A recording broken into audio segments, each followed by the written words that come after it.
Welcome to the Third Sunday Market, where hundreds of thousands of items have been bought, sold, and traded.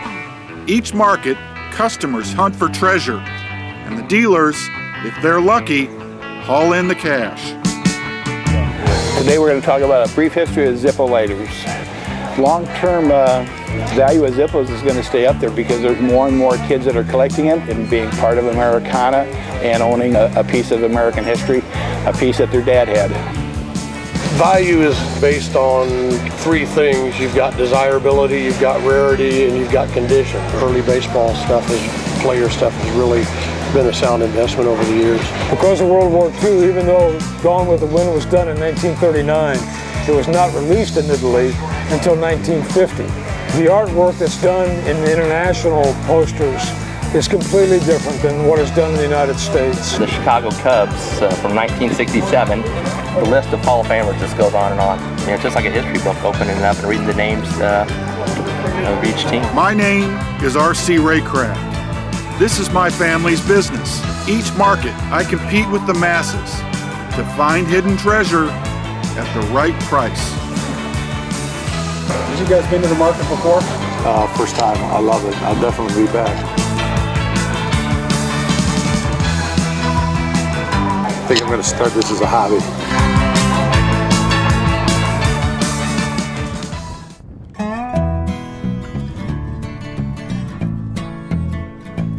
This is the 150th Third Sunday Market, 25th season. And one thing I've learned is every time you think you've seen it all, something better always comes along. What we have for sale here today is a vintage Shriners Circus Parade bike. You know, it has all the clown accessories. You can see the clown's name with specs, and inside you'll find his trademark spectacles. You never know what you'll find in suitcases. You never know what you find at the Third Sunday Market. Yeah. So let's quit clowning around. I have something that you should be very interested in. The Chicago Cubs from 1967, and just you know, the list of Hall of Famers just goes on and on. And it's you know, just like a history book, opening it up and reading the names of each team. Okay, now we're going to do something that I've never done before in the 25 years of the Third Sunday Market. And I know you need cash for this. Right. But you're also interested in possibly doing some bartering. Right. I certainly have a lot of different interests, and I'm willing to take something in on trade. Okay, what do you collect other than baseball? I collect comic books and bicycles and toys. So.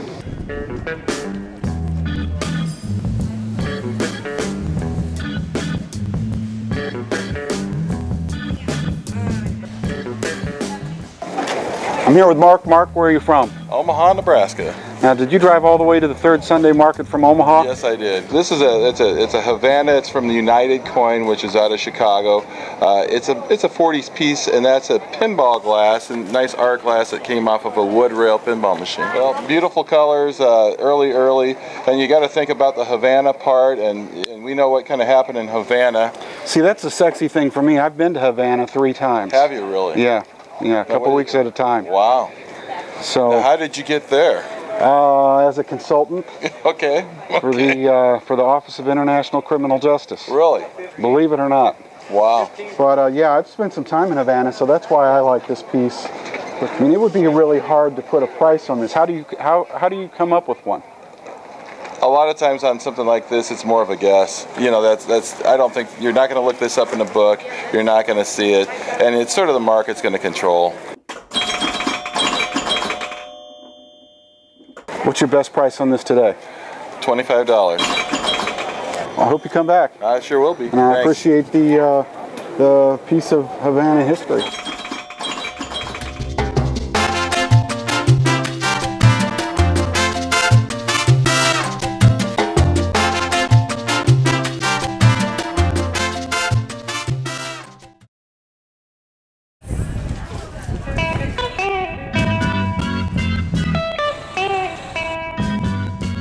Hi, this is John Vrabel. Today we're going to talk about a brief history of Zippo lighters. In 1932, lighters were were actually copied from a Swiss lighter by George Blandel in Hartford, Pennsylvania. This is a good starter Zippo. You can see on the bottom there's a series of dots and dashes if you can read this off. And by knowing the codes, that tells me this lighter was produced in 1958. So it's been carried all that time. Still functions perfectly. This one is $18. This is kind of a fun lighter. There's a Zippo lighter that was used in the Rolex golf tournament. And again, this lighter's been carried and worn, but because of the national advertising of Rolex, this one's $125. Another area of collectible Zippos is anything that was carried during World War II or the Vietnam era.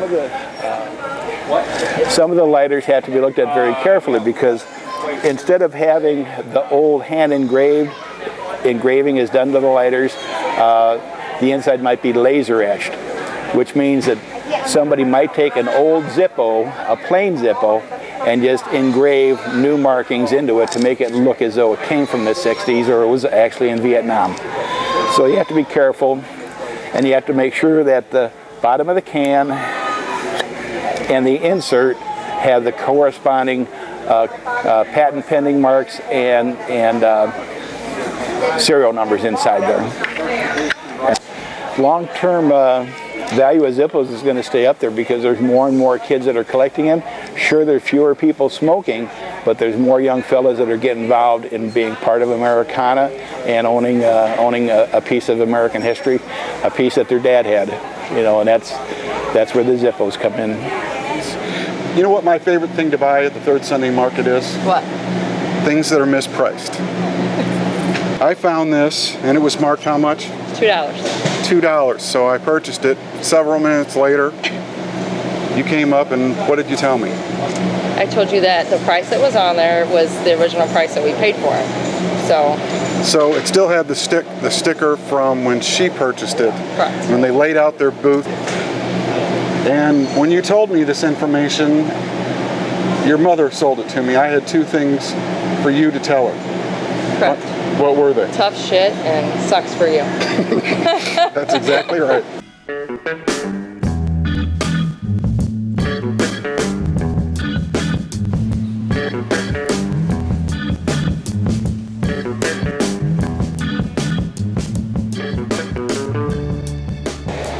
We're here at the Third Sunday Market today.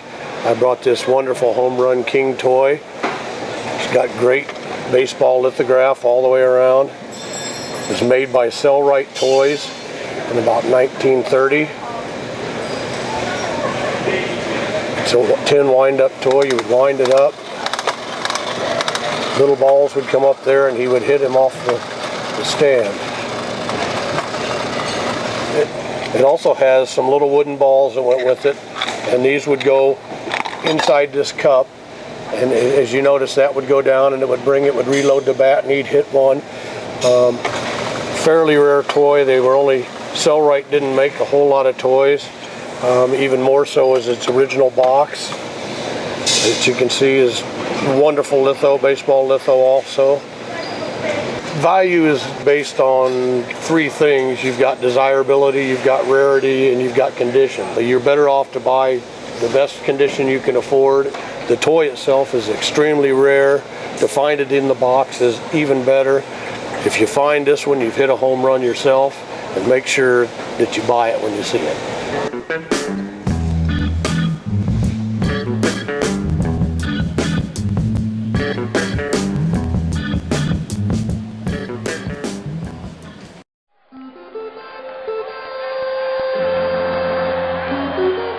Okay, here we go. These books are from my childhood. Okay, great. These are Silver Age, which is basically from late 50s up through the late 60s.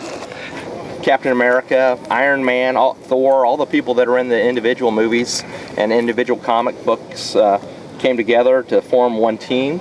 Are these something that you would have an interest in? Yeah, there's certainly something that I'm interested in. I mean, obviously that I'd had hoped that we'd get the first issues and the early ones. You have a run starting at number 7. In this business, you never, would have to act on an impulse or what you think is right at the time.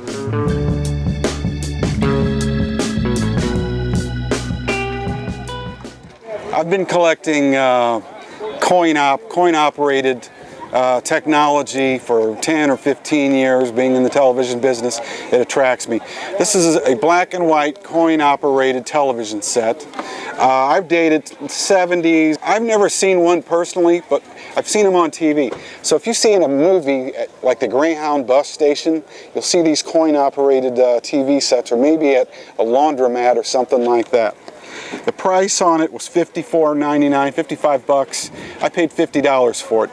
The reason that I like it, not only is it the coin op with the television in it, so I can put it in my analog room, but it's got the original key, which to me makes all the difference. If this piece didn't have the key, I wouldn't have bought it. But it was a great buy today at the Third Sunday Market.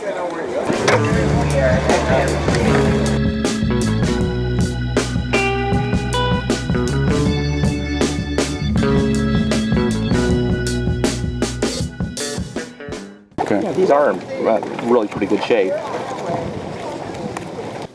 How would you value these comics right here? Well, I think that one of the issues becomes whether you value them from a collector standpoint or a dealer standpoint. I think that now you're both, right? Right. So yeah, we're going to have to be in the $1,000 range in cash for me to do the deal. $900 cash plus the Avengers. Would you do the deal? That's $300 more than I right. really want to spend. Sure. But I'm interested in doing that. Will you work with me and go $900 and the comics? Well, I'm afraid not.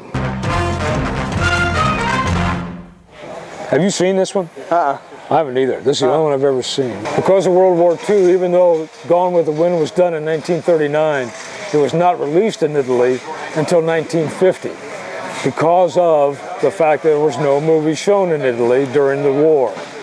After 1950 were the major releases of all the major films to start with. Gone with the Wind was one of them. The artwork that's done in the international posters is completely different than what is done in the United States.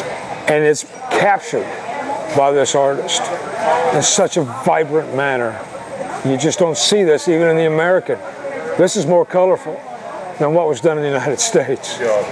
This is valued in today's world at about $1,600 to $2,000, and selectively, many of the more premium posters will only go up in value from this point going forward. You'll also notice the fire scene, a very famous fire scene. This is actually the set that was burning, and it absolutely is exactly Gone with the Wind. I bought some tin little trays and I even found an Alabama Coca-Cola tray here. And we bought the old New York Mets pendant, and in here we have a nice bronze bull to put on my desk at work. Make that stock market go up.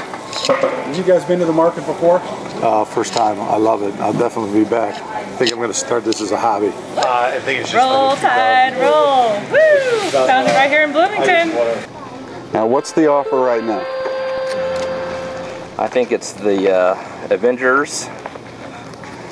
Now I'm trying to, I'm almost rethinking my offer, but right now the offer is $1,000 plus the Avengers. So we've got the deal, $1,000 cash, and a piece of my childhood, along with an autographed copy of Raycraft's Americana. Hopefully I did the right deal. In this business, you never, sometimes you don't know till you get home and trying to take a look. You have to act on an impulse or what you think is right at the time. And who knows, maybe trade them for something else later down the road. It's been a pleasure. Okay, thanks a lot. Enjoy the paper and the book. All right, appreciate it.